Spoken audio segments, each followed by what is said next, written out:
بالله السميع العليم من الشيطان اللعين الرجيم. بسم الله الرحمن الرحيم. الحمد لله المعروف من غير رؤية والخالق من غير روية الذي لم يزل قائما دائما إذ لا سماع ذات أبراج ولا ليل داج ولا بحر ساج ولا أرض ذات مهاد ولا خلق ذو اعتماد.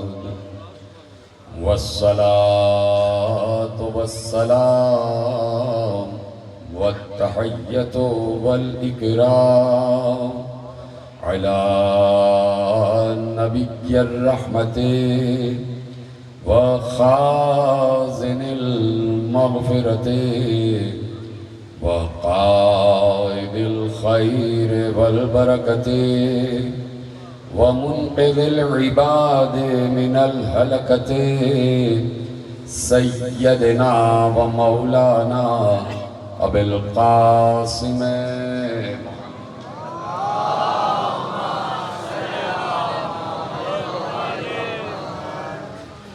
وأهل بيته الطيبين الطاهرين المعصومين المظلومين المنتخبين المنتجبين الذين أذهب الله عنهم الرجس وطهرهم تطهيرا.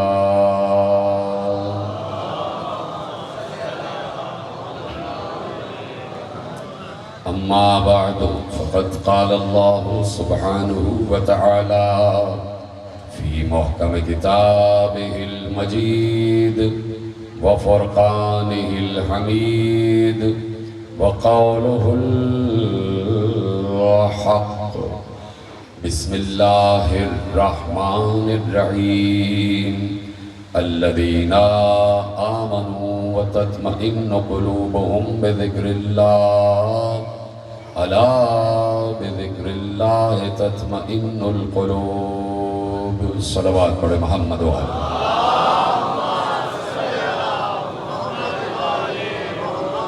1448 ہجری کے عشرہ ماہ اذا کی مرکزی امام بارگاہ دھوبی گھاٹ فیصل آباد میں آج آپ حضرات چھٹی تقریر سماعت فرما رہے ہیں. پروردگار عالم نے ہمیں مسلسل یہ توفیق عنایت فرمائی ہے کہ اس نے ہمیں اپنے ذکر کی حقیقت کی معرفت سے آشنا فرمایا. یہ ذکر اللہ اس وقت سمجھ میں آتا ہے کہ جب اللہ کچھ نہ کچھ سمجھ میں آ جائے. پچھلے سال پورا عشرہ میں نے معارف ولایت اللہ پر عرض کیا اور وہ تمام گوشے یقیناً آپ کے اذہان میں محفوظ ہیں کہ اصل مسئلہ اس وقت ہوتا ہے کہ کوئی بندہ اس وقت اللہ نظر آتا ہے کہ جب اللہ سمجھ میں نہ آ رہا ہو. اگر توحید، احدیت، وحدانیت، الہیت اور ہویت سمجھ میں آ جائے تو پھر اللہ معبود رہے گا اور بندہ عابد رہے گا. یہ انسانوں کی کچھ فہمی ہوتی ہے، یہ انسانوں کی کچھ فکری ہوتی ہے اور یہ انسانوں کی کم علمی ہوتی ہے کہ جہاں خود اللہ کسی بندے کو علی کہہ دے اور پھر اس علی ہی کو اللہ کہنے لگ جائے.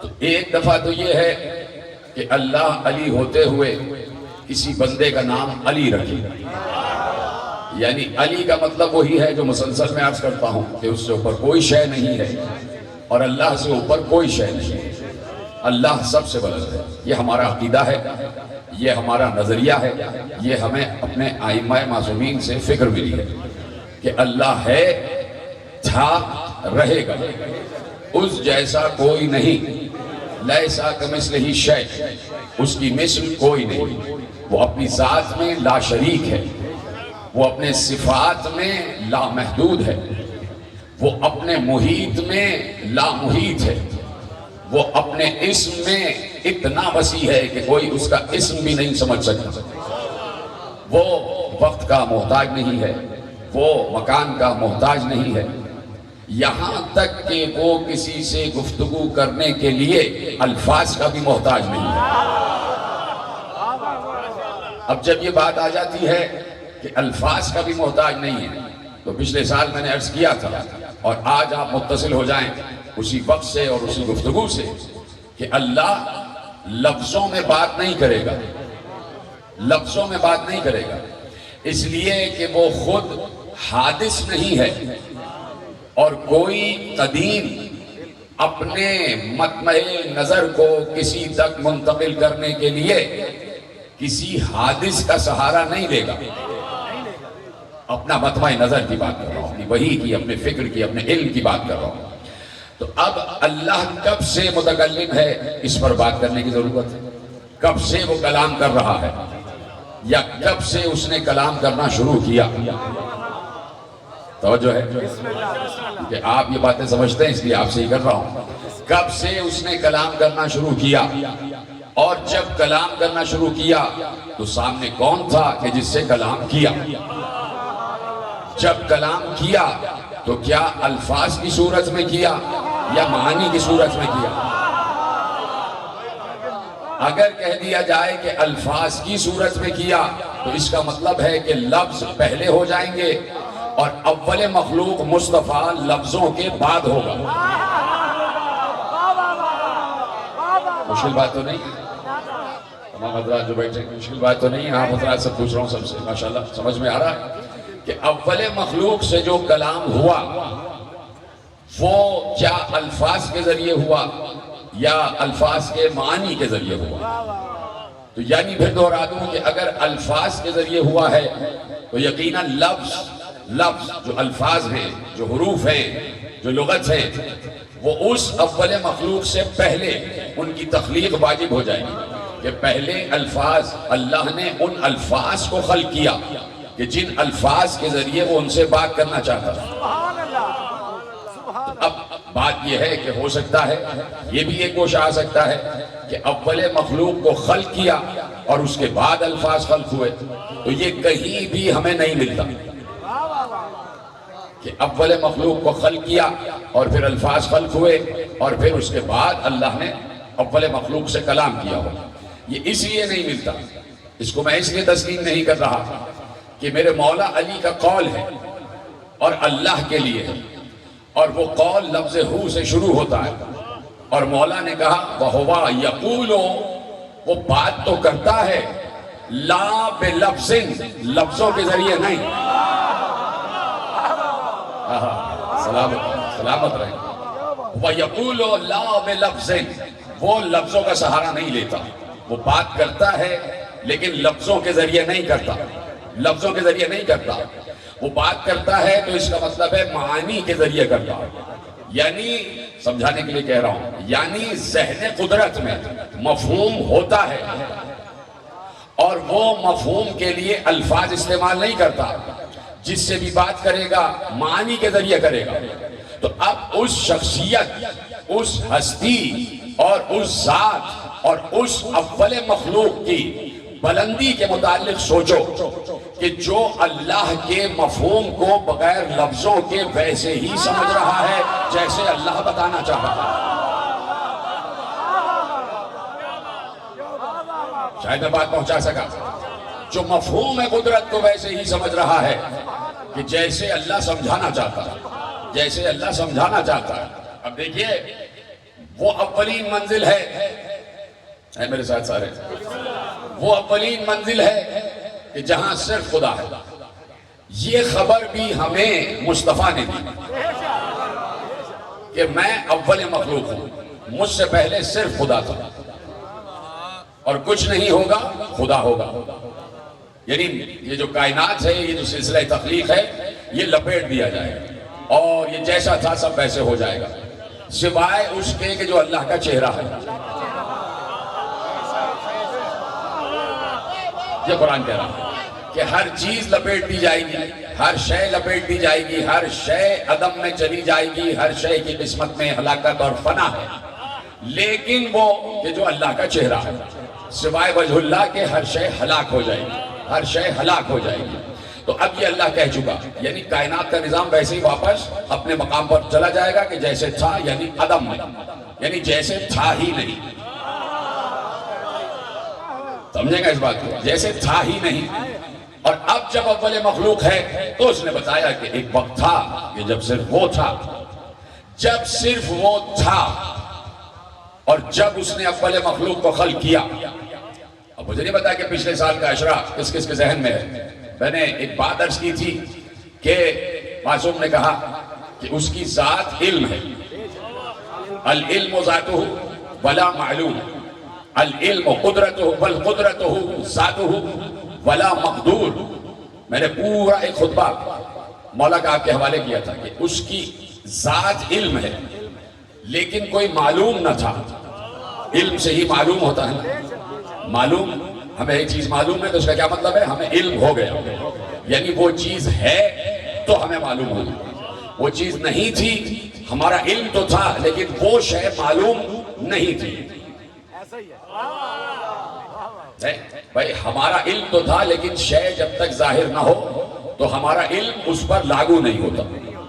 جیسے ہی شے ہمارے سامنے آ جائے گی ہمارا علم اس کو معلوم کر لے گا. کہیں نہ کہیں وہ شے تھی لیکن ہمارے علم میں نہیں تھی, یہ ہماری بات ہے. اللہ کہتا ہے وہ ازل سے اس کی ذات علم تھی لیکن کوئی معلوم نہ تھا کہ جو اسے معلوم کرتا کہ وہ ہے. وہ ازل سے قدرت کا مالک تھا, اس کی ذات میں قدرت تھی لیکن کوئی مقدور نہ تھا جس پر اس کی قدرت لاگو ہوتی. جب مخلوق کو خلق کیا تو مخلوق مقدور ہوئی اور اس مقدور نے جانا کہ کوئی قادر ہے.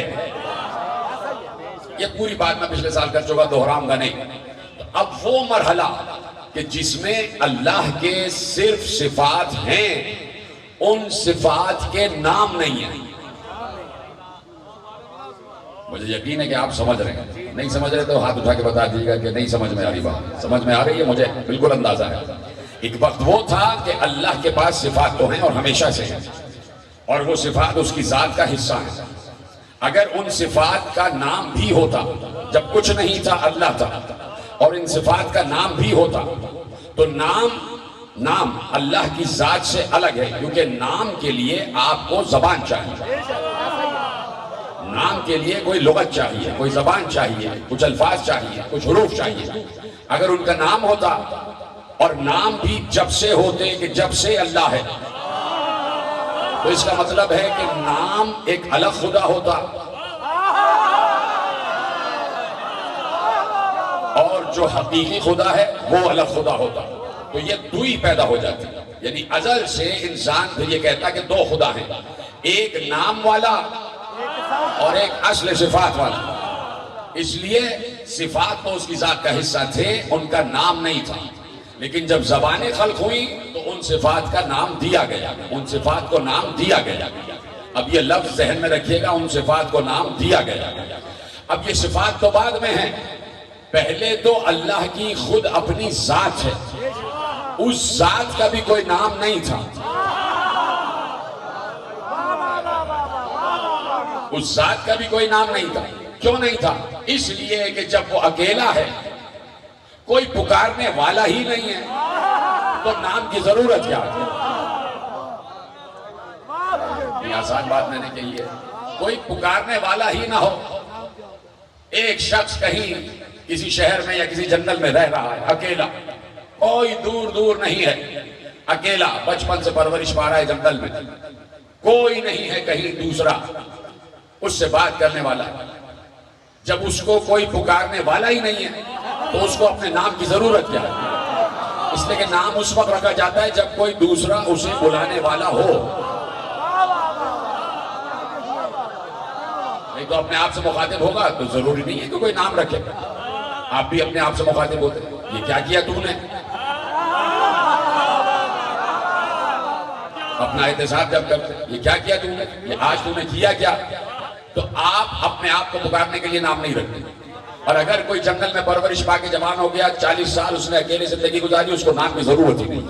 اس لیے کہ کوئی پکارنے والا ہو تو وہ اپنا نام رکھے کہ مجھے اس نام سے پکارنا. جب وہ اس منزل پر ہے کہ جہاں کچھ نہیں ہے صرف وہ ہے تو اس کا کوئی نام بھی نہیں. اس لیے کہ کوئی پکارنے والا ہی نہیں ہے. لیکن جب اس نے اول مخلوق کو خلق کیا اور جیسے ہی اول مخلوق خلق ہوئی اب اس نے اس سے خطاب کیا. اب خطاب کیا. خطاب جو ہو رہا ہے جو تکلم کی منزل پر جو مخاطب اور مخاطب ہے وہ الفاظ ہمارے پاس موجود ہیں. لیکن ضروری نہیں ہے کہ اللہ نے انہی الفاظ میں خطاب کیا ہو. پیغمبر نے اللہ کے معانی کو الفاظ کا جامع پہنا کے ہم تک پہنچایا. اس لیے کہ علی کہہ چکے کہ اس نے جب ہم سے بات کی تو لفظوں کے بغیر کی. اس نے جب اول مخلوق سے کلام کیا تو لفظوں کے بغیر کیا. لیکن چونکہ ہم تک بات پہنچانی تھی کہ کیا بات ہوئی خالق و مخلوق میں تو لفظوں کا جامع پہنایا, لفظوں کا لباس پہنایا کہ مفہوم یہ تھا کہ جو تمہاری زبان میں ان الفاظ میں ادا ہوگا. ٹھیک ہے. اب وحی کے لیے بھی بحث ہے. وحی کے لیے بھی بحث ہے کہ جناب جبرائیل اتنا مشکل ہو رہا ہے صرف ایک لفظ سمجھانا کوئی خطابت آسان کام نہیں ہے. وحی کے لیے بھی بحث ہے کہ وحی کا نزول کیسے ہوتا تھا. اس میں بھی بحث ہے کہ کیا اللہ مفہوم کے ذریعے پیغمبر سے مخاطب ہوتا تھا یا الفاظ ہی اللہ کے منتخب شدہ تھے یا اللہ عادات کے ذریعے پیغمبر سے مخاطب ہوتا تھا اور پیغمبر ان عادات کو ڈیکوڈ کر کے ان عادات کو ڈیکوڈ کرتے تھے اور ڈیکوڈ کر کے الفاظ کا جامع پہنا کے امت کے حوالے کرتے تھے کہ اللہ نے یہ کہا. یہ بات بحث میں ہے. اور خدا نے خود بھی کہہ دیا کہ اللہ جب کسی سے بات کرنا چاہتا ہے تو حجاب کے ورائے حجاب کے اندر کرتا ہے. کبھی فرشتے کے ذریعے کرتا ہے, کبھی براہ راست کرتا ہے. یہ سارے وحی کے معاملات لکھے ہوئے ہیں. اب پہلا جو خطاب ہوا ہے اول مخلوق سے وہ بغیر لفظوں کے ہوا ہے یا لفظ کے ساتھ ہوا ہے یہ پیغمبر جانے. اور پیغمبر نے ہمیں بتایا کہ جیسے ہی میرا نور خلق ہوا جیسے ہی میرا نور خلق ہوا. ابھی تک اللہ کا کوئی نام نہیں ہے اس لیے کوئی پکارنے والا نہیں. جیسے ہی میرا نور خلق ہوا اللہ نے مجھ سے خطاب کیا اور خطاب کر کے کہا یا احمد یا احمد. اب یا احمد کے معنی ہے میری سب سے زیادہ ہم کرنے والے. اب نہ معلوم یہ لفظ اللہ نے معنی کی صورت میں کہا تھا یا الفاظ کی صورت میں کہا تھا. یہ طرح سلامت بڑی دقیق بحث ہے جو آپ کے حوالے کا.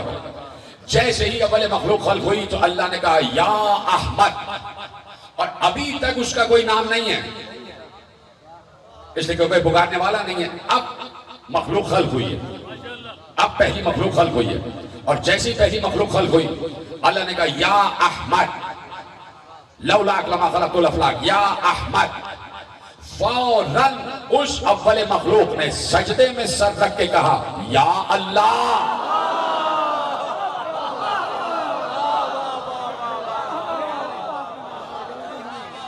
پہنچی بات آپ تک؟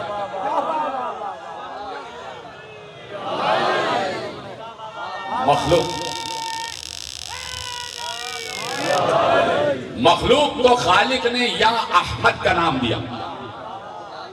مخلوق کو خالق نے یا احمد کا نام دیا اور خالق نے مخلوق کو بلا فضل کہا یا اللہ. تو مخلوق کو کیسے معلوم ہوا کہ وہ یا اللہ ہے؟ اول مخلوق کو کیسے معلوم ہوا کہ اس کا نام اللہ ہے؟ تو دو ہی صورتیں ہیں. کہ پیغمبر نے کہا تھا کہ میں اور علی اس کے نور سے ہیں، صادر ہوئے ہیں، تو دو ہی صورتیں ہیں کہ جب یہ اسی نور کا حصہ تھے تو تب اللہ نے بتایا تھا کہ میں اللہ ہوں، یا پھر یہ ماننا پڑے گا کہ انہوں نے سجدہ کرتے ہی اسے اللہ کہا تو اللہ نے کہا میں اللہ ہوں۔ مومنین آخری ابھی تک دونوں ہاتھ اٹھا کے نعرہ تکبیر، نعرہ رسالت، نعرہ حیدری، حیدری، حیدری۔ جو ہے اب وہ جو مقام ہے کہ جس مقام میں وہ صرف وہ ہے، اکیلا ہے، کوئی نہیں ہے، اس کی ذات اور صفات کا شریک کوئی نہیں، وہاں پر اس کو پہچاننے والا بھی کوئی نہیں ہے، اکیلا اکیلا۔ پھر جب وہ مقام تنزل ربانی میں آتا ہے، یعنی جب وہ اس مقام پہ اسے آنا ہے، کیوں آنا ہے؟ اسے نہیں آنا، لیکن چونکہ وہ مخلوق سے رابطہ کرنا چاہتا ہے تو پھر اسے اس تنزل، یہ تنزل بھی لفظ بہت مشکل ہے اللہ کے لیے، اس کے تنزل نہیں ہے، لیکن چونکہ الفاظ کی مجبوری ہے اس لیے لفظ استعمال کر رہا ہوں کہ اسے پھر انا سے نحنو میں آنا پڑتا ہے۔ جب وہ ہم سے بات کرتا ہے اور جب بات نہیں کرتا تو اس عالم میں ہے جہاں وہ انا ہے، میں، اور جب وہ مخلوق سے بات کرنا چاہتا ہے تو پھر وہ کہتا ہے ہم۔ اس کا مطلب ہے براہ راست خود مخلوق سے مخاطب نہیں ہوتا، کسی زبان سے کہتا ہے میری طرف سے بولو۔ اس کو کہتے ہیں مقام تنزل ربانی۔ جو علماء ربانی ہیں ان کی یہ اصطلاح میں نے آپ کے حوالے کی کہ وہ پھر مقام تنزل ربانی کہلاتا ہے کہ جہاں وہ انا سے عندنا میں آتا ہے، عندی سے عندنا میں آتا ہے، انا سے نحنو میں آتا ہے، میں سے ہم میں آتا ہے۔ بہت کم مقامات ہیں کہ جہاں اس نے انا کہا ہے، انا الذی لا الہ الا انا، میں وہ ہوں کہ جس کے سوا کوئی معبود نہیں۔ اور جب بات کرنے پہ آتا ہے انسانوں سے تو کہتا ہے ہم نے تم سے کہا، ہم نے تم سے کہا، ہم نے تم سے کہا۔ وَأَوْحَيْنَا وَأَوْحَيْنَا إِلَى النَّحْلِ، مثلا وَأَوْحَى رَبُّكَ إِلَى النَّحْلِ وَأَوْحَيْنَا إِلَى أُمِّ مُوسَىٰ۔ یہ نہیں کہا کہ میں نے مادر موسیٰ پہ وحی کی، کہ ہم نے مادر موسیٰ پہ وحی کی۔ یہ مقامات ہیں کہ جو انا سے عندنا، انا سے نحنو، عندی سے عندنا کی طرف آتے ہیں۔ تو اب جب وہ اسی مقام پر ہے جو ہمیشہ سے ہے اور ہمیشہ رہے گا، اس لیے کہ وہ کسی ایک حالت سے دوسری حالت میں نہیں آتا۔ جب ایک حالت سے دوسری حالت میں آئے گا تو اس میں تغیر آ جائے گا، جب تغیر آئے گا تو منقلب ہو جائے گا، جب منقلب ہو جائے گا تو اس کا مطلب ہے وہ مرکب ہے، کئی چیزوں سے مل کے بنا ہے، اور جو کئی چیزوں سے مل کے بنے وہ اللہ نہیں ہے، وہ اللہ نہیں ہے، لیکن مخلوق سے مخاطب ہو رہا ہے تو نظام بنایا، اور نظام یہ بنایا کہ کچھ ایسی ہستیاں ہوں گی جن سے میں خطاب کروں گا اپنے مفہوم کو سمجھانے کے لیے، اپنے مفہوم کو سمجھانے کے لیے۔ اب جب وہ اسی اسٹیٹ میں ہے کہ جسے اکیلا اسٹیٹ کہتے ہیں، جہاں وہ صرف اکیلا ہے، کوئی اس کا ساتھی نہیں، اس اسٹیٹ کو، اس مقام کو، اس حالت کو مقام ہو کہا جاتا ہے، یعنی یہ مقام الہ سے بھی اوپر ہے، یہ مقام الہ سے بھی اوپر ہے۔ پہنچ رہی ہے بات؟ یہ مقام ربوبیت سے بھی اوپر ہے، یہ مقام واحدیت سے بھی اوپر ہے، یہ مقام احدیت سے بھی اوپر ہے۔ اس کو کہتے ہیں مقام ہویت، ہو، صرف ہو، اکیلا ہو۔ وہاں اس کو نہ کسی اسم کی ضرورت ہوتی ہے، نہ کسی اشارے کی ضرورت، وہ یہاں ہے، وہاں ہے، وہاں ہے، یہاں ہے۔ کیونکہ جب ہم اس کو سمجھنے کی کوشش کرتے ہیں تو اللہ کہتا ہے وَلِلَّهِ الْمَشْرِقُ وَالْمَغْرِبُ فَأَيْنَمَا تُوَلُّوا فَثَمَّ وَجْهُ اللَّهِ۔ مشرق بھی اللہ کے لیے، مغرب بھی اللہ کے لیے، جدھر رخ کرو گے تمہیں وجہ اللہ نظر آئے گا۔ اللہ کہتا ہے کہ تمہارے ساتھ میں ہوں، تم دو ہو تیسرا میں ہوں، تم تین ہو چوتھا میں ہوں، لیکن گنتی میں نہیں ہوں، گنتی میں نہیں ہوں کہ تم جیسا تیسرا ہو جاؤ یا تم جیسا چوتھا ہو جاؤ، یعنی میں ہوں۔ یہ ہے اشارہ کہ جہاں بھی تم ہو، اس وقت فیصل آباد میں ہم لوگ ہیں تو اللہ کہہ رہا ہے تمہارے ساتھ ہے، اس وقت جو ساہیوال میں ہیں اللہ ان کے ساتھ بھی ہے۔ تو یہ گنتی میں نہیں ہے یا سمت میں نہیں ہے، بس وہ ہے اور دیکھ رہا ہے، جس جگہ بھی ہے سب کو دیکھ رہا ہے۔ سمجھا پا رہا ہوں یا نہیں سمجھا پا رہا ہوں؟ بہت جلدی چھوڑ دوں گا، لیکن چونکہ آپ سے مخاطب ہونے میں مجھے لطف آتا ہے اور مجھے اپنے اللہ کے بارے میں بات کرنے میں بڑا لطف آتا ہے۔ میرا بڑا پسندیدہ موضوع ہے میرا اللہ۔ میرا کیا اللہ؟ علی کا اللہ۔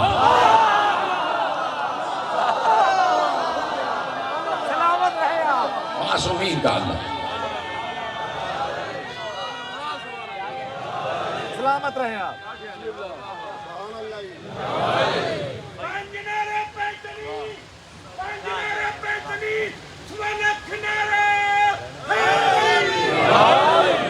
تو جو ہے نا معصومین کا اللہ، اس لیے بڑا لطف آتا ہے کہ یہ جو ایک اندر سے تشویق اور تشویش اور فوج کی منزل آ جاتی ہے۔ یہ 14 یار کبھی سوچتا میں یار یہ 14 سجدہ کس کو کرتے ہیں؟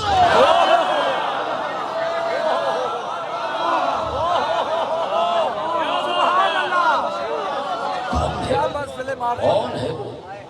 ذرا دیکھو تو معلوم تو کرو، اس کی معرفت تو حاصل کرو۔ ان 14 ہی سے پوچھا جائے گا کہ بتائیں ان کے بارے میں، اس کے بارے میں بتائیں، تو اتنا لطف آتا ہے کہ یہ 14 جس کا سجدہ کر رہے ہیں اس پر بات تو کہ ہمارے محبوبوں کا بھی جو محبوب ہے، ہمارے محبوبوں کا بھی جو معبود ہے، جس پر وہ اپنا سب کچھ لٹا دینے کو تیار رہتے ہیں، پتا تو چلے اس کے بارے میں گفتگو کرنے میں بڑا لطف آتا ہے۔ تو وہ مقام ہو ہے جہاں نہ اسم ہے، نہ رسم ہے، نہ اشارہ ہے، نہ سمت ہے، نہ گفتگو ہے، نہ الفاظ ہے، نہ لغت ہے، نہ لہجہ ہے، نہ خطاب ہے، نہ مخاطب ہے، نہ مخاطب ہے۔ اس کو کہتے ہیں مقام ہو، اور اس کے لیے امیر المومنین نے ایک دعا میں کہا یا من ہو یا من لا ہو الا ہو۔ کبھی میرے لہجے کو اور کبھی میرے اندر اتر کے ذرا محسوس کیا کرے، یا من ہو یا من لا ہو الا ہو۔ اے وہ علی کہہ رہے علی، اے وہ جو ہو ہے، یا من لا ہو الا ہو، ایسا ہو کہ جس ہو کے علاوہ کوئی ہو نہیں۔ یہاں پہ بات ختم نہیں ہوئی، یا من ہو یا من لا ہو الا ہو، ولا حیثا ہو ولا کیفا ہو۔ کوئی نہیں جانتا کہ وہ ہو کیسا ہے، کوئی نہیں جانتا کہ اس ہو کی کیفیت کیا ہے، نہ اس کی کیفیت، نہ اس کی عنایت، نہ اس کی انیت، نہ اس کی حیثیت، کوئی ادراک نہیں کر سکتا۔ یا من ہو یا من لا ہو الا ہو۔ اب جملہ دینے جا رہا ہوں، علی کا جملہ ہے، لے جائیے۔ اگر یہ میری پوری تمہید سمجھ میں آ جائے اسی جملے سے تو میری محنت سوارت ہو جائے گی۔ علی نے مسجد کوفہ کی شب کی تاریکیوں میں تنہا چراغ بجھا کر جو اللہ سے باتیں کی ہے۔ نہیں پہنچے آپ، مجھے افسوس ہوا، آپ کو دل کی گہرائیوں سے وہ منظر دیکھنا چاہیے تھا کہ مسجد کوفہ میں تہجد کی نماز سے پہلے مسجد کوفہ میں کچی چھتیں، کچا فرش، یہ تو اب پکی مسجد بنی ہے، یہ مسجد نہ ذہن میں لانا، یہ والی مسجد کوفہ نہیں کہ جب بنا دی گئی سرمایہ داروں نے، وہ مسجد کوفہ کہ جسے انبیاء نے بنایا، وہ مسجد کوفہ کہ جو حضرت ابراہیم کا مستقر رہا، جہاں حضرت آدم بھی آئے، جہاں نوح بھی آئے، جہاں ابراہیم بھی آئے، سارے انبیاء آئے اور وہیں پر نمازیں پڑھتے رہے، وہ مسجد کوفہ جس سے علی کو عشق تھا۔ اسی لیے علی نے دارالخلافہ کوفے میں شفٹ کیا ہے، کوفے میں منتقل کیا۔ مسجد نبوی جدید تھی، مسجد کوفہ قدیم تھی۔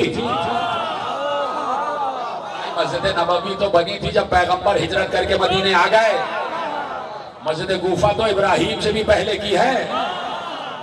اس مسجد سے علی کو بڑا عشق تھا, اسی لیے کوفہ دارالخلافہ منتقل کر دیا کہ یہاں پر بات کریں گے اور اس سے بات کریں گے کہ جس سے بات کرنے میں علی کو لطف آتا ہے. مسجد کوفہ کی شب تہجد شہادت سے پہلے کی ساعتوں میں چراغ بجھا کے علی نے جو اللہ سے مناجاتیں کی ہیں, ان مناجاتوں میں سے ایک گفتگو جو پروردگار سے کر رہے ہیں, یا من ہو یا من لا ہو الا ہو ولا حیث ولا کیفہ ہو, اے وہ کہ جو ہو ہے جسے سوائے ہو کے کوئی اور نہیں جانتا. یا من لا ہو الا ہو, جسے سوائے ہو کے کوئی اور نہیں جانتا. پھر آواز دی ولا یعلم الا ہو, اور اس کا علم سوائے ہو کے کسی کو نہیں. لا اور الا, کوئی نہیں جانتا اس کا علم سوائے ہو کے کسی کو نہیں. علی باتیں کر رہے ہیں, ہو ہے اور ہو عالم ہویت میں بتا چکا کون سا عالم ہے. علی نے کہہ دیا. اب بار بار اللہ کہہ رہا ہے معرفت حاصل کرو, معرفت حاصل کرو, پہچانو ہمارے ان بندوں کو کہ جو ہماری پہچان کا سبب بنے. بات آ گئی نا, پہچانو ان بندوں کو کہ جو ہماری پہچان کا سبب بنے. تو اب لفظ ہو تو آ گیا, اب دے رہا ہوں نتیجہ دے رہا ہوں اپنی اس پوری گفتگو کا. لفظ ہو آ گیا, علی نے لفظ ہو متعارف کرا دیا قرآن کے ذریعے سے. وہ ہو ہے, وہ ہو ہے, وہ ہو ہے جسے سوائے ہو کے کوئی نہیں جانتا. کسی کے کانوں تک یہ جملہ پہنچا کہ سوائے ہو کے کوئی اور نہیں جانتا. تو اس نے کہا کہ کیسے پتا کروں کہ یہ ہو کون, جسے سوائے ہو کے کوئی اور نہیں جانتا. ایک بار بولنے والے نے بڑے عجیب انداز میں کہا. پہلے اس نے سوچا کہ یہ حق کیا ہے, پہلے حق کے متعلق گفتگو ہو جائے. حق حق حق پوری تقریر کر چکا حق پر کہ حق کیا ہے, زمین سے لے کے آسمان تک, مشرقین سے لے کے مغربین تک, انبیاء سے لے کے اوصیاء تک, اوصیاء سے لے کے اولیاء تک, اولیاء سے لے کے شہداء تک, شہداء سے لے کے صالحین تک, صالحین سے لے کے صدیقین تک, فرشتوں سے لے کے ملائکہ تک, ملائکوں میں جو رسول بنائے گئے ان تک, لوح سے قلم تک, عرش سے کرسی تک, یہ سب حق. جب اس شخص تک یہ پہنچا کہ حق کی اتنی فہرست ہے, اور پھر حق کی فہرست کے بعد اس نے پیغمبر کا ایک قول دیکھا اور ان دونوں کو ملایا اور علی کے اس مناجات کو ملایا کہ وہ ہو جسے ہو کے علاوہ کوئی نہیں جانتا. ان تینوں چیزوں کو ملایا تو پنجاب کے ہی ایک قریے سے کوئی اٹھا اور اس نے اٹھ کے کہا حق با ہو.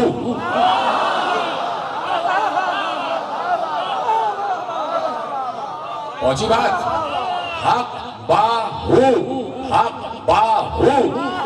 اس لیے کہ قرآن میں اللہ نے سورہ حج میں کہا کہ اللہ حق ہے, اللہ حق ہے, ذالک بان اللہ هو الحق. تو ایک بار اس شخص نے کہا حق با ہو, حق با ہو. اب پتہ تو کرو کہ یہ کیوں کہہ دیا اس نے پیغمبر کی حدیث پڑھی. حق با ہو کا مطلب کیا ہے, الحق مع علی وعلی مع الحق, حق علی کے ساتھ.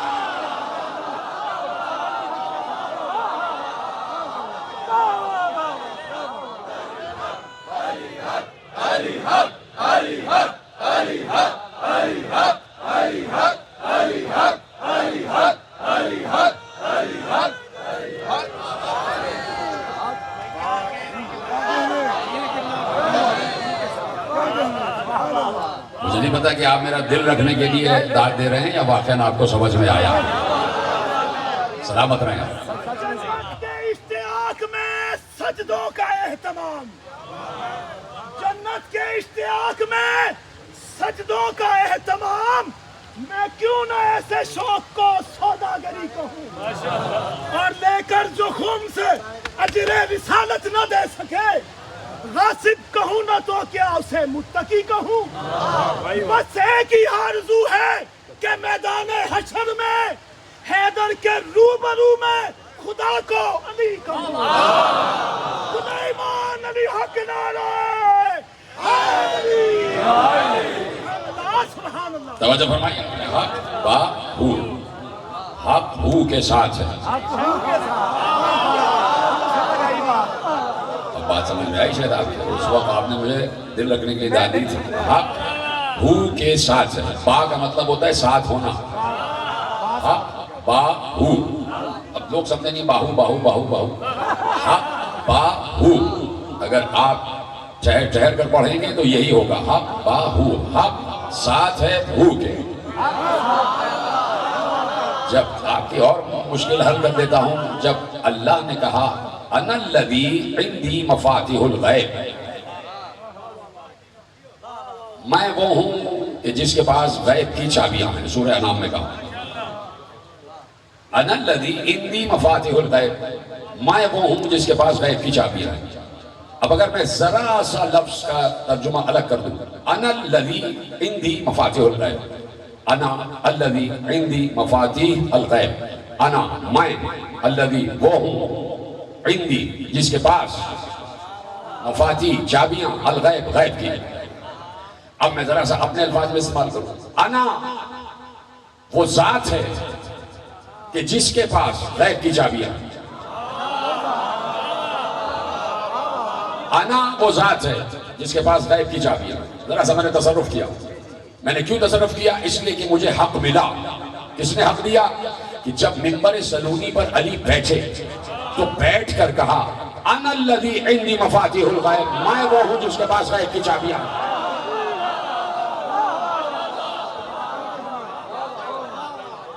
اب آیت پوری پڑھ دیتا ہوں جس پہ آپ کو دلیل مل جائے گی. انا الذی عندی مفاتیح الغیب لا یعلمها الا ہو. میں وہ ہوں جس کے پاس غیب کی چابیاں ہیں جسے سوائے ہو کے. ٹھیک ہے. اللہ نے کیا کہا؟ ہو سے آیت شروع ہوئی اور ہو پہ ختم ہوئی. سورہ انعام ہو پہ آیت، ہو سے آیت شروع ہوئی، ہو پہ ختم ہوئی. کیا کہا؟ هو الذی عنده مفاتیح الغیب لا یعلمها الا ہو. وہ ذات ہے کہ جس کے پاس غیب کی چابیاں ہیں جسے سوائے اس کے کوئی اور نہیں جانتا. جیسے میں نے انا کے لفظ میں تصرف کیا تو اب اس لفظ میں تصرف کے ہو وہ ہے کہ جس کے پاس غیب کی چابیاں ہیں جسے سوائے ہو کے کوئی اور نہیں جانتا. یا من ہو یا من لا ہو الا ہو، اے وہ جو ہو ہے جسے سوائے ہو کے کوئی اور نہیں جانتا. اس ہو کی تشریح علی نے منبر سلونی پر انا کہہ کے کہی. میں ہی وہ انا ہوں کہ جو ہو ہے.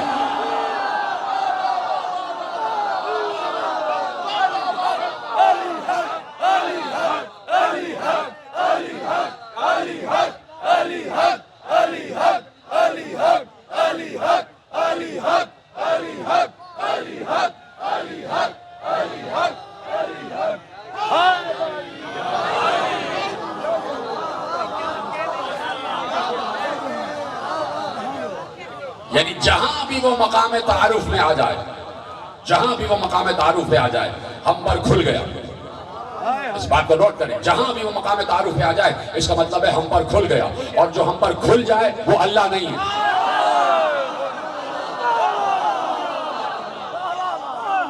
یعنی بندے پر جو کھل جائے وہ خالق نہیں ہو سکتا، اس لیے کہ مخلوق جان ہی نہیں سکتی کہ خالق کیسا ہے. تو اب ماننا پڑے گا کہ جو ہو ہم پر کھلا ہے وہ نہیں ہے. ماننا پڑے گا جو ہو ہم پر کھلا ہے وہ نہیں ہے. اس کی تشریح علی نے کی. اور یہ بار بار علی نے کہا انا الذی انا الذی انا الذی. یہ اس کے مقام ہویت کی حفاظت کے لیے. یہ تو تم اسے اپنے اندر اپنے درمیان سمجھنے لگو کہ ہمارے برابر میں اللہ بیٹھا ہے.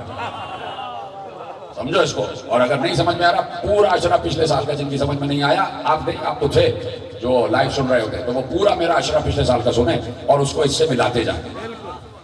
تو اس لیے اللہ نے پورا ایک نظام بنا دیا اور کہا کہ جاؤ ہمیں پہچان پاؤ، ہمیں پہچان پاؤ. آدم جاؤ، نوح جاؤ، ابراہیم جاؤ، موسیٰ جاؤ، عیسیٰ جاؤ. لیکن عجیب بات ہے کہ آدم سے لے کے عیسیٰ تک جس نبی نے بھی کہا اللہ ہے، اس نبی نے آخری نبی کا تذکرہ ضرور کیا. ایک آنے والا ہے، ایک آنے والا ہے، ایک آنے والا ہے. اور پھر جناب موسیٰ نے تو حد یہ کر دی کہ توریت سے وہ آیتیں اپنی قوم کو سنا دی کہ جن آیتوں میں صرف محمد کا نہیں، محمد کے داماد کا بھی ذکر ہے، محمد کی بیٹی کا بھی ذکر ہے، جس میں علی کا بھی ذکر ہے، جس میں زہرا کا بھی ذکر ہے. وہ ساری آیتیں اپنی قوم کو سنا دی. اور جب قوم کو سنائیں تو کہا کہ مصطفیٰ اور مصطفیٰ کی ذریت کی محبت اپنے دل میں قرار دو. مصطفیٰ اور مصطفیٰ کی ذریت کی محبت، مصطفیٰ کی بیٹی، مصطفیٰ کے گھرانے کی، مصطفیٰ کے داماد چچا بھائی کی محبت اپنے دل میں قرار دو. اور اسی محبت کو مودت کا نام دیا گیا. کہا ان سے مودت کا اظہار کرو. کہا کیسے اظہار کریں؟ قوم موسیٰ نے کہا کیسے اظہار کریں؟ کہا ایسے اظہار کرو کہ کہو اللہم صلی علی محمد و آل محمد.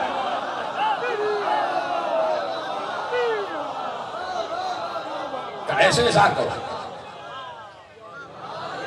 درود پڑھ کے کرو کہ اللہم صلی علی محمد و آل محمد. قوم میں موسیٰ کو موسیٰ نے درود سکھایا اور کہا اس درود کی فضیلت یہ ہے جب بھی کسی مصیبت میں گرفتار ہونا درود پڑھنا. جب بھی کسی مصیبت میں گرفتار ہونا درود پڑھنا. آپ نے دیکھا کہ فرعون نے گھر گھر پہ پہرا لگایا تھا کہ کوئی بچہ پیدا ہو تو فوراً اگر لڑکا ہے تو اس کو ذبح کر دیا جائے گا. ہر گھر پہ اس نے پہرا لگایا ہوا تھا کہ جب اس کو اس کے کاہنوں نے بتایا کہ ایک بچہ پیدا ہونے والا بنی اسرائیل میں جو تمہاری حکومت کا خاتمہ کرے گا، تمہیں ختم کر دے گا، تمہیں ذبح کر دے گا، تمہارا نام مٹا دے گا، تو اس نے کہا کہ بنی اسرائیل کے ایک ایک گھر پر ایک ایک دربان، ایک ایک سپاہی، ایک ایک رپورٹر، ایک ایک جاسوس مقرر کرو کہ اگر کہیں بھی تمہیں آثار ولادت نظر آئیں اور جب بچہ پیدا ہو تو اگر لڑکا ہے اسے مار دینا، اسے قتل کر دینا. پھر بھی بنی اسرائیل اتنی تعداد میں کیسے موجود رہے؟ بھائی اتنی تعداد میں کیسے موجود رہے؟ سب کو تو ختم ہو جانا چاہیے تھا. بچے تو پیدا ہی نہیں ہونے چاہیے تھے. 40 50 60 سال، کوئی 1 2 سال نہیں. یہ برسوں رہا کہ فرعون نے پہرے بٹھائے، برسوں ناکہ بندی رہی، لیکن پھر بھی بنی اسرائیل اتنی تعداد میں کیسے موجود رہے؟ تو مفسرین نے، ہمارے یہاں علماء امامیہ نے ائمہ سے جو اخذ کیا وہ بتا رہا ہوں آپ کے حوالے کہ جب بھی کیونکہ موسیٰ نے کہہ دیا تھا کہ اپنی مصیبتوں کی دوا درود سے حاصل کرو. تو جب بھی کوئی بچہ پیدا ہوتا تھا ماں اسے چھپا کے لے جاتی ہے، غار میں رکھ دیتی، اور غار میں رکھنے کے بعد اس پر 10 مرتبہ درود پڑھ کے پھونک دیتی. کسی کو یقین آیا نہیں آیا؟ جو نہیں بولے ان کو یقین نہ ہو بھائی ہم کیا کریں، ہم نے تو جو اپنے ائمہ سے سنا وہ آپ کے حوالے کر رہے ہیں. 10 مرتبہ درود پڑھ کے پھونک دیتی، اور پھونکنے کے بعد اسی غار میں بچے کو چھوڑ کے چلی جاتی. اس کے بعد اللہ اس بچے پر فرشتے کو مقرر کرتا کہ جب اس بچے کو بھوک یا پیاس لگے وہ اپنا انگوٹھا اپنے منہ میں رکھتا تھا. اگر پیاس لگتی تو دودھ، اگر پیاس لگتی تو پانی، اور اگر بھوک لگتی تو اسی انگوٹھے سے دودھ جاری ہوتا تھا. یہ سب درود کی برکت تھی. اس کا مطلب ہے کہ درود انسان کی پیاس بھی بجھاتا ہے، بھوک بھی بجھاتا ہے. پیاس بھی بجھاتا ہے، بھوک بھی بجھاتا ہے. تو درود پڑھوایا، کہا کہ پیغمبر آخر پر درود پڑھتے رہنا اور اپنی نعمتوں کی حفاظت کرنا، اپنی اولاد کی حفاظت کرنا، اپنی نعمتوں اور اپنی اولاد کی حفاظت کرنا.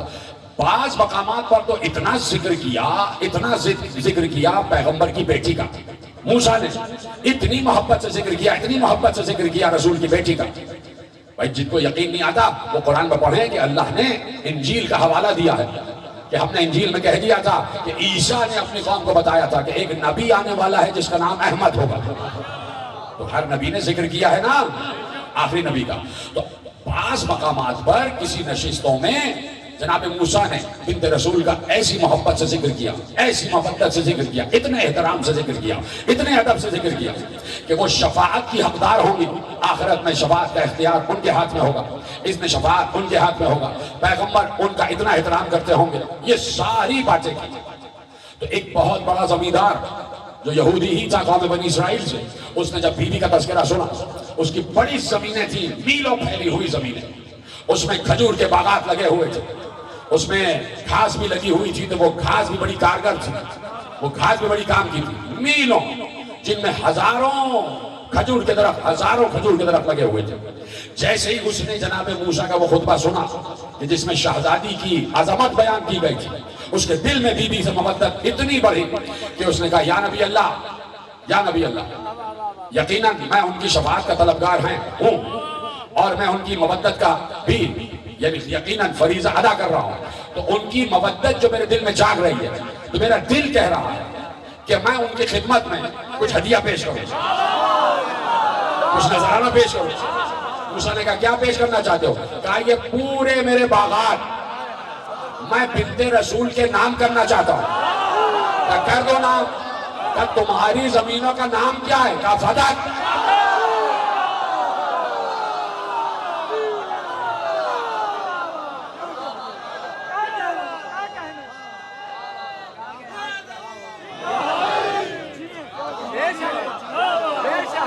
توجہ فرمائیں، یہ وہ زمین تھی جسے فدیہ کہتے تھے، کہ جب پیغمبر خیبر فتح کر کے واپس آئے اور اس فدق کی زمین سے گزرے تو آس پاس جتنے یہودی آباد تھے، اب جناب موسیٰ سے لے کے اور آپ خیبر تک کا عرصہ دیکھیں، جناب عیسیٰ سے پیغمبر تک کا عرصہ تقریباً 600 برس، اور موسیٰ و عیسیٰ میں تقریباً 1000 برس، تو اب کم و بیش آگے پیچھے کر لیجئے تو 2000 برس، 2000 برس کے بعد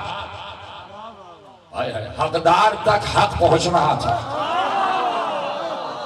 2000 کے بعد حق بحقدار رسید پہنچنے والا تھا، تو اب یہ موقع تو آنا تھا۔ خیبر اس لیے جانا ضروری تھا، نہیں تو خیبر تو بہت دور تھا، سارے یہودی جا کے خیبر میں آباد ہو گئے، جتنی بھی سازش کر رہے تھے وہ سب کے سب جا کے خیبر میں آباد ہو گئے۔ تو پیغمبر نے کہا کہ اللہ نے کہا ہے یہ سازشیں کر رہے، سازشیں تو ہو رہی تھی، ہوتی نہیں تھی، لیکن وہاں جانے کا مطلب کیا تھا کہ جاؤ اور وہی ان کا قلع کما کرو، اس لیے کہ واپسی پر ایک آیت کا اترنا واجب تھا، اور وہ آیت یہ تھی وَآتِ ذِی الْقُرْبَ حَقَّهُ۔ کل آیت پڑھی نا، قربا اِلَّا الْمَوَدَّةَ فِی الْقُرْبَى، قربا یاد ہے، کل بتا دیا اور آج متصل ہو رہا ہوں کہ واپسی پہ ایک آیت اترنا تھی وَآتِ ذِی الْقُرْبَ حَقَّهُ، اور وہ آیت کب اترتی کہ جیسے ہی خیبر سے واپس آئے اور اس سرزمین پر پہنچے کہ جہاں پھر یہودی آباد تھے، اور اس سرزمین کا نام فدق تھا کہ جہاں باغات تھے، لہلہاتے ہوئے کھیت تھے، انہوں نے کہا پیغمبر کا لشکر واپس آ رہا ہے، ایسا نہ ہو کہ حملہ کر دے۔ یہ یہودی آگے گئے اور انہوں نے کہا کہ آپ ہماری زمینوں کو نہ اجاڑیے گا، ہم پر حملہ نہ کیجیے گا، ہم یہ ساری زمین آپ کے نام کرتے ہیں۔ تو جو زمین بغیر جنگ پیغمبر کے پاس آ جائے اس میں امت کا کوئی حصہ نہیں ہوتا، وہ مال فیء کہلاتا ہے، وہ مال فیء کہلاتا ہے۔ غنیمت اس میں ہوتا ہے کہ جو جنگ سے حاصل ہو، جو جنگ سے حاصل ہو اس میں مال غنیمت ہوتا ہے، اس میں سب کا حصہ ہوتا ہے۔ چونکہ خیبر جنگ سے حاصل ہوا تو سب کو مال غنیمت ملا اور سب کے گھروں کے چولہے جلے، لیکن فدق بغیر جنگ حاصل ہوا اور پیغمبر کی نظر کر دی، پیغمبر کے نام ہبا نامہ تیار ہو گیا، جب ہبا نامہ لکھ دیا تو آیت اتری وَآتِ ذِی الْقُرْبَ حَقَّهُ۔ اللہ نے کہا جبرائیل جا کے کہو نبی سے کہ قربہ کو ان کا حق دے دو۔ کاش کے قربہ کا مطلب آپ کے ذہن میں رہتا، قربہ کا مطلب ہے واحد مؤنث، یعنی اپنی ایک بیٹی کو اس کا حق دے دو۔ تھک گئے شاید آپ، ختم کر دیتا ہوں بات۔ وَآتِ ذِی الْقُرْبَ حَقَّهُ، دے دیجئے قربہ کو ان کا حق۔ تو یہ ذکر اہل بیت کوئی ذکر حادث نہیں ہے، یہ ذکر بہت پرانا ہے، یہ انبیاء کے دور سے ذکر چلا آ رہا ہے۔ آدم کو بھی تعارف ہے، نوح، ابراہیم، موسیٰ، عیسیٰ، سب کو معلوم ہے کہ ایک نبی آنے والا ہے اور اس نبی کی ضروریت ہے، اس نبی کی ضروریت ہے۔ فضائل بیان کرتا رہا، ہر نبی فضائل بیان کرتا رہا، لیکن عجیب بات ہوئی، آدم گزرے ایک علاقے سے، نوح گزرے، نوح کی کشتی گزری ایک علاقے سے، ابراہیم گزرے ایک علاقے سے، موسیٰ گزرے ایک علاقے سے، عیسیٰ گزرے ایک علاقے سے۔ جو نبی بھی ایک علاقے سے گزرا اللہ نے روکا، رک جاؤ یہاں سے ایسے نہ جانا۔ کہ پروردگار روکنے کا سبب کیا ہے؟ جب جناب نوح کی کشتی گزر رہی تھی تو کشتی لرزنے لگی، تو جناب نوح نے پوچھا، جناب موسیٰ اس خطے سے گزر رہے تھے، جناب ابراہیم گزر رہے تھے، تو جناب ابراہیم کے پاؤں میں زخم آ گیا، تو جناب ابراہیم نے پوچھا، جناب آدم استغفار کرتے ہوئے جب پوری دنیا میں گھوم رہے تھے تو جناب آدم کے پاؤں میں ٹھوکر لگی، تو جناب آدم نے پوچھا، سن لیا کہ پروردگار یہ کون سا مقام ہے؟ کہ اس مقام کو مقام کربلا کہتے ہیں۔ کہ پروردگار اس مقام پر آ کر پاؤں میں ٹھوکر لگی، کشتی لرز رہی تھی، پاؤں میں زخم آ گیا، ہر نبی کہتا تھا، اور جو نبی نہیں پہنچا تو اللہ نے اس کو پیغام پہنچایا کہ یہ مقام ہے کربلا کا مقام۔ کہ پروردگار اس مقام میں ایسی کیا بات ہے، یہاں سے گزرے تو دل خود بخود گریا کر رہا تھا، رونا آ رہا تھا. یہ مقام کون سا مقام ہے؟ رک جاؤ، ہم تمہیں بتائیں گے. یہ وہ مقام ہے کہ جہاں پیغمبر آخر کا نواسا 3 دن کی بھوک پیاس سے شہید کیا جائے، اس کے سامنے اس کے بچوں کو مارا جائے، اس کے سامنے اس کے بچوں کو ذبح کیا جائے. ہر پیغمبر وہاں رکا اور اس نے رک کر کربلا میں حسین پر گریا کیا، حسین پر گریا کیا. اس سے پہلے عالم ارواح میں جب ساری روحیں جمع تھی، میں اور تم سب تھے، اس وقت بھی اللہ نے ہمیں ذکر حسین سنایا اور ہمارے سامنے روح حسین سے وعدے لیے. حسین گھر لٹانا پڑے گا، بچوں کے گلے کٹتے ہوئے دیکھنا پڑے گا. روح حسین نے وعدہ کیا اور وعدے کی گھڑی آئی اس وقت کہ جب حسین اپنا بھرا پورا گھر لے کے کربلا آ گئے کربلا. لیکن قیامت یہ ہے کہ ساتھ میں بہنیں بھی آئی ہیں. اس سے اور بڑی قیامت یہ ہے کہ ساتھ میں ایک 6 مہینے کا بچہ بھی ہے، ایک ننھا سا دودھ پیتا بچہ بھی ہے. اجرکم اللہ، ایسے گریا کر رہے ہو. ایک چھوٹا سا شیر خوار بچہ بھی ہے کہ جو ابھی ٹھیک سے دودھ بھی نہیں پیتا، پانی بھی پیتا ہے تو چند قطرے پیتا ہے. چھوٹا سا بچہ ہے، کتنی فضا ہوتی ہے چھوٹے سے بچے کی. وہ بچہ بھی ہے. اور اس پر مستضاد یہ کہ کربلا میں سن 61 ہجری میں سورج آگ برسا رہا تھا. اتنی شدید گرمی کبھی کربلا میں نہ دیکھی گئی. اس صحرا میں تو ویسے ہی گرمی ہوتی ہے. تو آپ دیکھیں کہ جہاں خیموں میں کپڑے کے خیمے لگے ہوئے اور انہی خیموں میں سے ایک خیمے میں ایک جھولا، اس جھولے میں ایک بچہ. وہ گرمی کی حدت بچے تک آ رہی تھی تو بچے کی پیاس بڑھ رہی تھی. تو 7 محرم کی شام تک تو بچے کو پانی ملتا رہا، لیکن جو بھی پانی بچ گیا تھا وہ 8 کی صبح تک ختم ہو گیا. پھر 8 کے بعد 10 تک کوئی پانی کا قطرہ نہیں. 3 دن گزر گئے تھے، بچوں کو پانی نہ ملا. چھوٹے بچے 4 برس 5 برس 6 برس کے بھی تھے، وہ بھی برداشت کہاں کر پاتے. لیکن پھر بھی ان 4 5 6 برس کے بچوں میں تھوڑی سی برداشت تو تھی. لیکن 6 مہینے کا بچہ، اس کو کیا پتا کہ قحط آب کیا ہوتا ہے، پانی کی بندش کیا ہوتی ہے. لیکن یہ 6 مہینے کا بچہ کوئی معمولی بچہ نہیں تھا. اس کا نام علی تھا اور یہ علی کا پوتا تھا اور یہ اپنے گھر کا محمد تھا. اس لیے کہ ہمارا چھوٹا بھی محمد، ہمارا بڑا بھی محمد. علی اصغر 3 دن سے اسی ترتیب میں ہے کہ پیاس تو لگی ہے، لیکن میرا دل کہتا ہے کہ سوچتے ہوں گے کہ مجھے جس مقصد کے لیے میرے بابا نے مانگا ہے اس مقصد کو پورا کرنے کا وقت جلدی سے آ جائے. علی اصغر بار بار چاہ رہے ہوں گے، میرا دل کہہ رہا ہے کہ میں بابا کی نصرت کے لیے جاؤں، اس لیے کہ اولیاء کا گھرانہ ہے، چھوٹا ولی ہے، جھولے میں بھی ولی ہے. بار بار سوچتے ہوں گے بابا کی نصرت کے لیے جاؤں. لیکن سوچتے تھے کہ طریقہ کیا اختیار کروں، کیسے کہوں، کس طریقے سے بابا کے پاس جاؤں. وہ علی اصغر کو موقع مل گیا اور موقع اس وقت ملا کہ جب حسین نے میدان میں کھڑے ہو کے کہا حل من ناصر ینصر، حل من مغیث یغیثنا، کون ہے جو مجھ بے کس کی مدد کرے گا، کون ہے جو میرے استغاثے پر لبیک کہے گا، کون ہے جو میرے حرم کی حفاظت کرے گا. یہاں حسین نے حل من ناصر کا نعرہ بلند کیا، وہاں خیمہ ہائے اہل حرم سے گریے کا شور بلند ہوا، بیویوں کے رونے کی آواز آئی، چیخ مار کے رونے کی آواز آئی.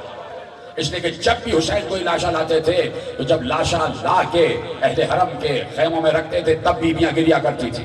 لیکن اب تو حسین سارے لاشیں مقتل میں رکھ چکے اور اب حسین خود گئے ہیں نا میدان میں. اب حسین نے دیکھا یہ گریا کیوں ہو رہا ہے، کیوں اہل حرم گریا کر رہے ہیں.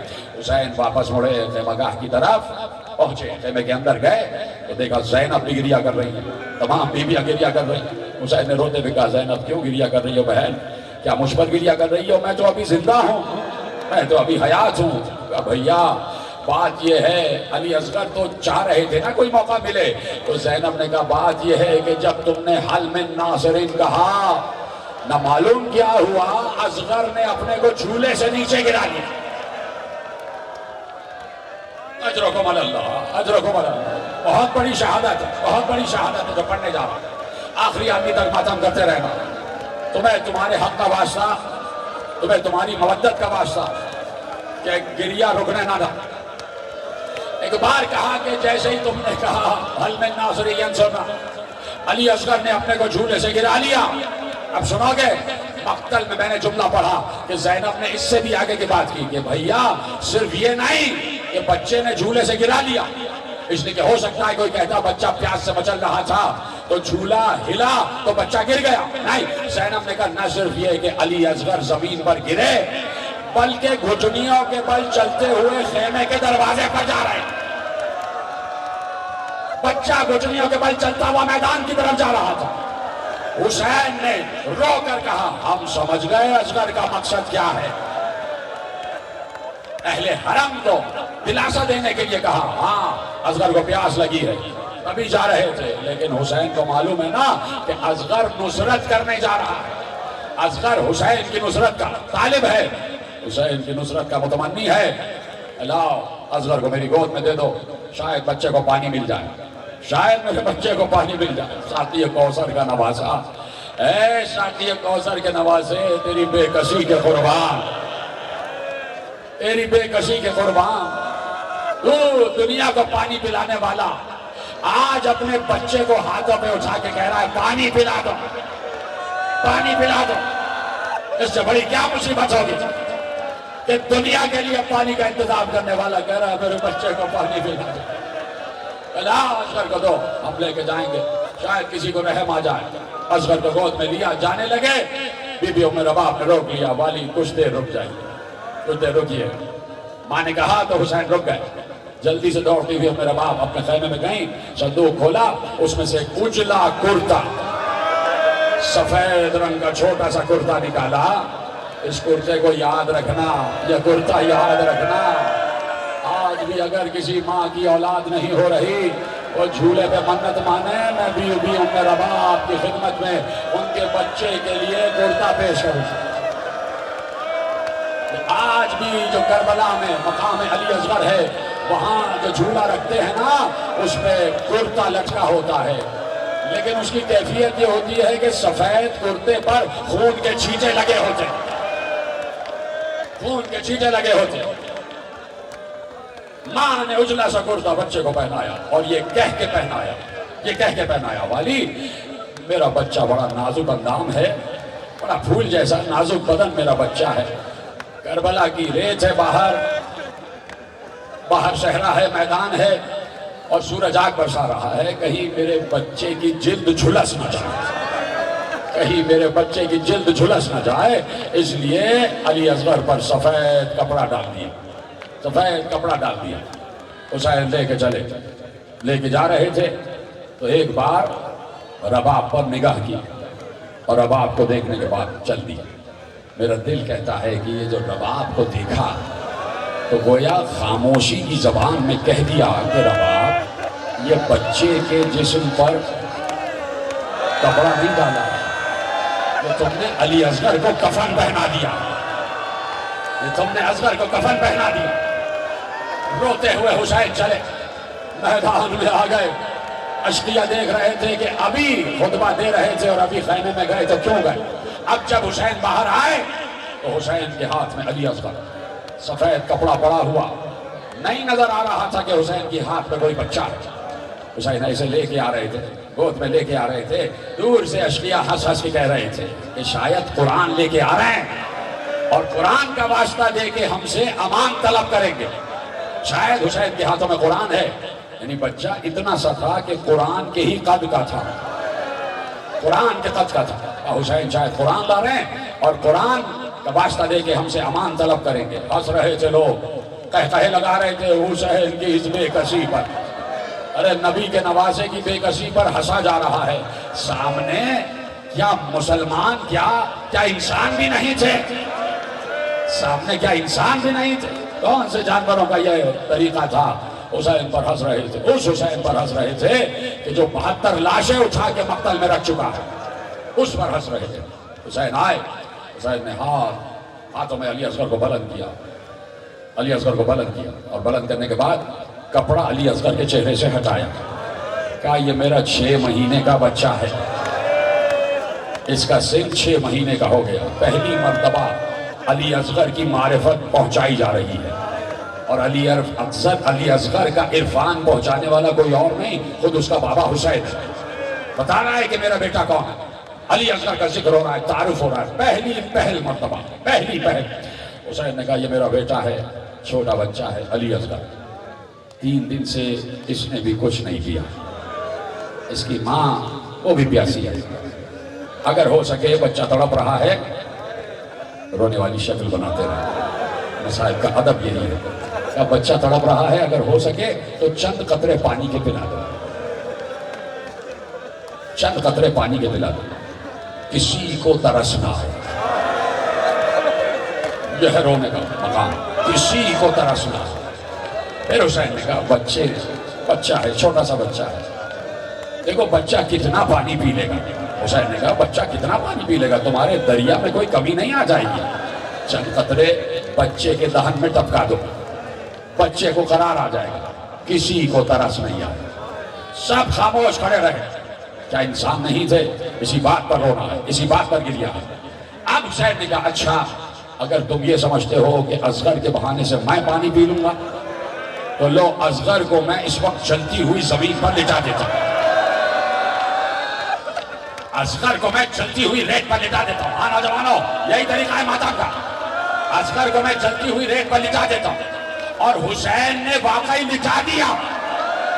اتنی زمین گرم تھی کہ علی اصغر ایڑیاں لگا رہے تھے.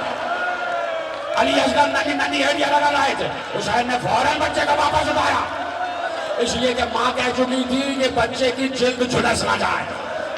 فوراً بچے کو واپس اٹھائی، اور واپس اٹھانے کے بعد اب اصغر سے مخاطب ہوئے. اصغر ان کو میری بات پر یقین نہیں آ رہا. اصغر تم حجت خدا کے بیٹے ہو، حجت خدا کے پوتے ہو، تم انہیں بتا دو کہ تم کتنے پیاسے ہو. تم انہیں بتا دو کہ تم کتنے پیاسے ہو. علی اصغر کا چہرہ فوج کی طرف کیا، علی اصغر کی پشت اپنے سینے کی طرف کی. علی اصغر کا چہرہ فوج کی طرف کیا اور کہا اصغر تم بتاؤ، تم انہیں بتاؤ تم کتنے پیاسے ہو. بچہ تھا نا، لیکن اہل بیت کے گھرانے کا بچہ تھا، عصمت کے گھرانے کا بچہ تھا، حجت خدا کا پوتا تھا تو خود بھی حجت تھا. جیسے ہی حجت زمان نے کہا علی اصغر تم انہیں بتاؤ کہ کتنے پیاسے ہو، بچہ سمجھا کہ باپ کیا کہہ رہا ہے. بچے نے ننھی سی زبان باہر نکالی، چھوٹی سی زبان باہر نکالی، منہ کھولا، چھوٹی سی زبان باہر نکالی. علی اصغر نے اپنے ہونٹوں پر زبان پھیری. کیا سن رہے ہو؟ ہونٹوں پر زبان پھیری. لکھا ہے مقتل کی رپورٹ کرنے والوں نے کہ بچے کی زبان نیلی ہو رہی تھی، بچے کے ہونٹ اودے ہو رہے تھے، اتنا پیاسا تھا بچہ. اب جیسے ہی علی اصغر نے حملہ کیا، یہ علی اصغر کا حملہ تھا، یہ علی اصغر کا حملہ تھا. جیسے ہی علی اصغر نے اپنے ہونٹ دکھائے، اپنی زبان دکھائی، فوج مخالف پر حملہ تھا اصغر کا. یہ حملہ اتنا کارگر ہوا کہ فوج رونے لگی، منہ پھیر پھیر کر رو رہے تھے، دوسرے کا منہ کر کر کے رو رہے تھے. یہ تھا اصغر کا حملہ. اصغر نے رلا دیا فوج اشقیہ کو، رلا دیا فوج کوفہ شام کو. اصغر نے رلا دیا، سب منہ پھیر پھیر کر رو رہے تھے. ادھر عمر ساتھ کھڑا دیکھ رہا تھا. اس نے کہا یہ ساری ہزاروں کی فوج یہ کہیں پلٹ نہ جائیں، انقلاب نہ آ جائے، کہیں یہ حسین کے ساتھ نہ مل جائیں. بچے نے اتنا کڑا حملہ کیا تھا کہ فوج کا جو سردار تھا وہ لرز رہا تھا کہ کہیں سارا جنگ کا منظر نامہ بدل نہ جائے. تو ایک بار اس نے کہا یہ روکنا پڑے گا، اصغر کو روکنا پڑے گا. کیسے روکوں گا؟ کہ بلاؤ ہرملہ کہاں ہے، اسے اب تک روکا گیا تھا. اتنا ماہر تیر انداز کہ روکا گیا تھا حسین کے لیے کہ ہرملہ جب حسین آئے تب تو جانا. اتنا ماہر تیر انداز تھا. ہرملہ کہاں ہے؟ اب سوچ رہے ہیں کہ علی اصغر کی دہشت اتنی ہی تھی جتنی حسین کی دہشت ہے. اتنا علی اصغر نے رلایا. ہرملہ کہاں؟ ہرملہ آیا. کیا بات ہے؟ کہا اقطع کلام الحسین. اس نے کہا بچے کو تو نے تو مجھے حسین کے لیے روکا تھا. کہا اس وقت تیری ضرورت ہے، حسین کے کلام کو قطع کر دے. اسی وقت حسین کے کلام کو قطع کر دے. کیا کہا؟ حسین کے کلام کو قطع کر دے. یعنی پھر یہی بات سامنے آئی کہ تیر کا نشانہ حسین تھے. رو رہے ہو نا، رو رہے ہو. اقطع کلام الحسین. یا کلام الحسین علی اصغر ہے یا کلام الحسین خود حسین. لیکن نشانہ باپ بیٹے ہی کی طرف تھا، باپ بیٹے ہی کی طرف تھا۔ میں پڑھ چکا، لیکن مجھے وقت دینا، میں تم سے وقت دوں گا، جب میں کہوں گا تب لوگ کھڑے ہوں گے پیچھے۔ میں ابھی پورے مسائل پڑھ نہیں پاتا، لوگ کھڑے ہو جاتے ہیں۔ جو زیارت کے قریب لوگ بیٹھے ہیں بیٹھے رہے، اس لیے کہ مجھے ایک مقام تک تمہیں لے کے آنا، ایک مقام تک لے کے آنا۔ تمہیں خدا کا واسطہ بیٹھے رہنا، اٹھنا نہیں، تو پیچھے والے بیٹھے مجھے مسائل پڑھنے دیا کرو، آپ حضرات بھی بیٹھے رہا کریں۔ اقتا کلام الحسین، میں اس لیے روکا ہے میں نے تاکہ میں آخری جملہ بعد میں پڑھوں گا۔ حسین کے کلام کو ختم کر دیں۔ اس نے تیر جوڑا، کمان سے تیر کو جوڑا، تیر 3 بھال کا تھا، یہاں سے پوری ایک لکڑی اور آگے سے تیر نکلے تھے، نوکے نکلے، 3 بھال کا تیر تھا۔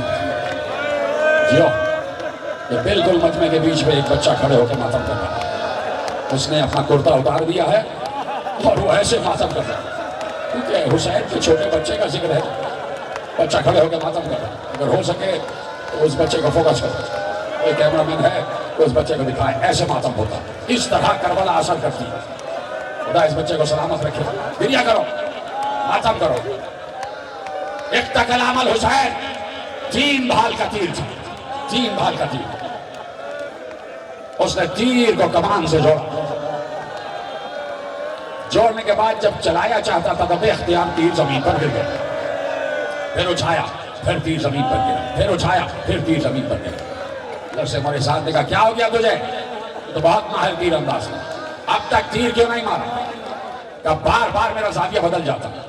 کہا کیوں بدلتا ہے؟ کہا بالکل پیچھے وہ جو خیمہ گاہ نظر آ رہا ہے، بالکل حسین کے پیچھے جو خیمہ گاہ نظر آ رہی ہے، جیسے ہی تیر اٹھاتا ہوں وہاں سے پردہ ہٹتا ہے اور کوئی کالے نقاب میں بیوی نظر آتی ہے، میرا دھیان بٹ جاتا ہے، میں ادھر دیکھتا ہوں، میرا زاویہ پلٹ جاتا ہے، تیر گر جاتا ہے۔ اس نے کہا اپنا زاویہ بدل، دوسرے زاویے سے تیر برسا۔ اس نے ذرا سا زاویہ بدلا، مجھے وقت دینا ہے، اٹھنا نہیں کوئی، ذرا سا زاویہ بدلا، اس نے تیر چھوڑا، سنسناتا ہوا تیر چلا۔ یاد رکھنا تیر کی تاریخ یہ کہتی ہے جتنا بھاری تیر ہوگا اتنی رفتار سے جائے گا اور اتنے وزن سے جائے گا۔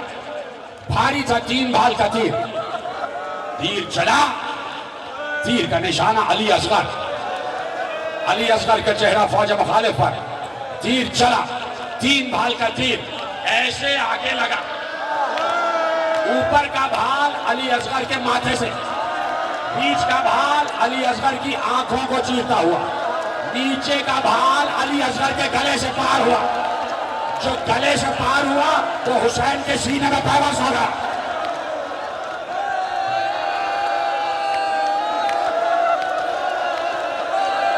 علی اصغر زخمی نہیں ہوا، ذبح ہو گیا۔ ارے ننھی سی گردن ڈھلک گئی ننھی سی گردن، حسین کے ہاتھوں میں بچہ ڈھلک گیا، حسین کے سینے میں تیر پیوست ہو گیا۔ اب کیا کرے حسین؟ تیر کھینچے تو تینوں بھال واپس آئیں گے اور نہ معلوم تیر کے ساتھ ساتھ کیا کیا باہر آ جائے۔ ارے تم نے سنا تھا نا جب علی اکبر کے جگر سے نیزہ کھینچا تو علی اکبر کا جگر باہر آ گیا تھا، ماتم کرا ماتم، نہ معلوم کیا کیا باہر آ گیا۔ علی اصغر کے گلے کی رگیں باہر آ گئی، علی اصغر الٹ گئے اپنے بابا کی گود میں، حسین نے اصغر کا خون اپنے ہاتھوں پہ، بچے کا خون اپنے ہاتھوں پہ لیا، لرز رہے تھے حسین کی۔ ارے اتنا 6 مہینے کے بچے کے جسم میں اتنا سا خون تھا کہ حسین کے چلو میں آ گیا، حسین کے چلو میں آ گیا۔ حسین نے چاہا زمین پہ پھینکے، زمین سے آواز آئی، اے حجت خدا یہ خون نہا صغیر ہے، زمین پہ آیا تا قیامت غلہ نہیں اگے گا۔ آسمان کی طرف پھینکنا چاہا، آسمان سے آواز آئی تا قیامت بارش نہیں برسے گی۔ حسین نے وہ خون اپنے چہرے پہ خون اور کہا اسی عالم میں، اسی حالت سے نانا رسول اللہ کی خدمت میں جاؤں گا.